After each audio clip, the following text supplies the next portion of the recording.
Salut les mecs, jour 203 pour être copywriter en moins de 6 mois. Donc vraiment, là je suis dans une phase où je suis très productif. Ça a été une superbe journée. J'ai pu prospecter, j'ai pu analyser un peu mes appels de vente. J'ai fait un appel de coaching de vente avec mon coach de vente. J'ai fait quoi? J'ai fait un peu de copywriting. Et franchement, je suis dans une super phase. Comme j'ai dit dans l'ancienne vidéo, en ce moment, je suis lock-in, je suis focus sur les inputs et mon bien-être. Focus sur ça. Tout ce qu'il y a dans ma tête, c'est juste input et bien-être. Input, c'est-à-dire les actions à mettre en place pour tout détruire, quoi. Mais vraiment, objectif juste de mettre en place ces actions. Je vois pas l'output, je vois pas l'argent, je vois que les actions à mettre en place. Et le bien-être, parce que un business, c'est le reflet de ta personne. Et si t'es pas ok avec toi, si tu te sens pas bien à l'intérieur, ça va se refléter à l'extérieur. Donc c'est le focus dans ce moment.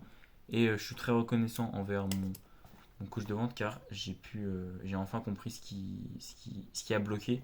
Récemment, j'ai enchaîné un peu les appels de vente, 5 appels de vente en 5 jours. Après, j'ai fait une pause parce que j'ai remarqué que pendant chaque appel de vente, il y avait tout le temps la même chose qui revenait, le même problème. Je n'arrivais pas à creuser l'émotionnel. Alors bon, peut-être que tu n'es pas familier avec le closing, les appels de vente, etc. Mais dans un appel de vente, c'est important de ce qu'on appelle creuser l'émotionnel, c'est-à-dire de parler au prospect de manière de sorte à ce qu'il s'ouvre sur sa problématique. Et en fait, plus le prospect va te donner des détails sur sa problématique, va se livrer à toi, va parler de son problème, plus toi derrière, tu as entre guillemets des munitions sur ce qu'on appelle les munitions parce qu'en fait, t'as un peu des détails sur sa vie, t'as différents éléments par rapport à sa problématique. Et en fait, ça te sert derrière déjà à créer une connexion avec le prospect parce que si le prospect se livre à toi comme ça renforce le lien de confiance, etc.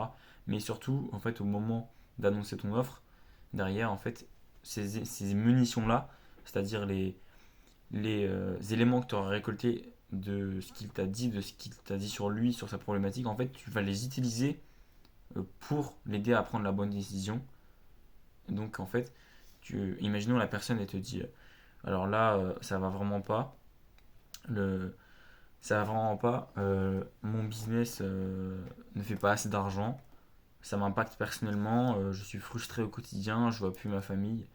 Si tu te dis ça, bah à la fin, tu vas juste lui dire, bah, pour que tu puisses voir ta famille plus souvent, pour que tu sois moins frustré, etc., voici mon offre. C'est tout bête, hein, mais c'est extrêmement important parce qu'en fait, si tu as zéro élément et si tu dis juste, alors voici mon offre pour te permettre d'augmenter ton revenu, ça aura moins d'impact. Et en fait, creuser l'émotionnel, c'est vraiment un élément ultra important dans un appel de vente. Et en fait, j'avais vraiment du mal à faire ça. Et en fait, j'ai compris que du coup, c'était à cause de deux choses. Et si, comme moi, tu as du mal à creuser l'émotionnel, bah écoute bien ce que je vais te dire parce que tu as peut-être le même problème que moi.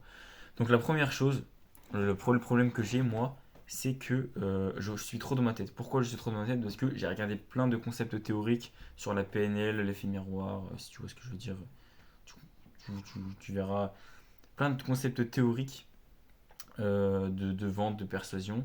Et en fait, ces concepts-là, à chaque fois que je suis en appel de vente, en fait, je, je les utilise entre guillemets, j'y pense, tu vois, et je me dis, ok, alors là, il faut que j'ai plus d'énergie. Je reste dans ma tête.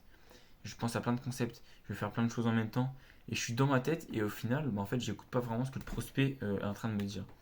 Contrairement à dans la vie de tous les jours où je suis quelqu'un qui écoute, bah là, comme je suis en appel de vente, bah j'essaie de vendre justement. J'essaie d'être persuasif et d'utiliser des techniques et en réfléchissant à toutes les techniques et tout, et je reste dans ma tête et j'écoute pas vraiment la personne en face de moi. Donc c'est peut-être le premier problème, peut-être que toi en appel de vente, euh, t'as trop, t'es trop dans ta tête et tu veux trop bien faire, mais en fait mon coach il m'a expliqué que en appel de vente, faut travailler une compétence par compétence. C'est-à-dire que avant de vouloir être un excellent PNL, de, de faire de l'hypnose en appel de vente, en fait, il faut maîtriser les bases. Et moi, la base que je ne maîtrise pas en ce moment, c'est quoi? C'est le creusage émotionnel. Et en fait, à chaque appel de vente, au lieu de me dire, ok, alors faut que je fasse ça, ça, ça, faut juste que je me dise, ok, là, objectif de l'appel, creuser. Je creuse l'émotionnel. Et en fait, je pense qu'à ça et je l'écoute, vraiment. Et voilà. c'est vraiment un point extrêmement important parce que si tu n'écoutes pas la personne, tu peux pas rebondir sur ce qu'elle dit. Et aussi, en fait, j'ai compris que dans un creusage émotionnel, euh, en fait, fallait pas récolter des plaintes, il fallait récolter des douleurs. La différence entre des plaintes et des douleurs, c'est c'est crucial en fait à comprendre. En fait, une plainte, c'est quoi? C'est je ne gagne pas assez d'argent. Ça, c'est une plainte. Mais c'est si imaginons la personne elle va te dire je ne gagne pas assez d'argent et tu vas lui répondre comment tu te sens par rapport à ça, il y a des chances qu'elle te réponde bah ça va, j'arrive à vivre, tu vois. C'est pas une douleur, c'est une plainte. Par contre, cette plainte, derrière chaque plainte se cache une douleur. Et en fait, si tu arrives à creuser cette plainte de sorte à ce qu'il te donne une douleur, là par contre, si tu lui dis alors comment tu te sens par rapport à cette douleur, là il va s'ouvrir, là il va avoir mal. Et en fait, euh, pour arriver à transformer une plainte en douleur, bah, c'est tout le métier d'un closer. C'est extrêmement difficile, hein. Mais je me suis amélioré. En fait, il y a différentes questions que tu peux poser, notamment qu'est-ce que ça représente pour toi euh, de gagner plus d'argent, tu vois.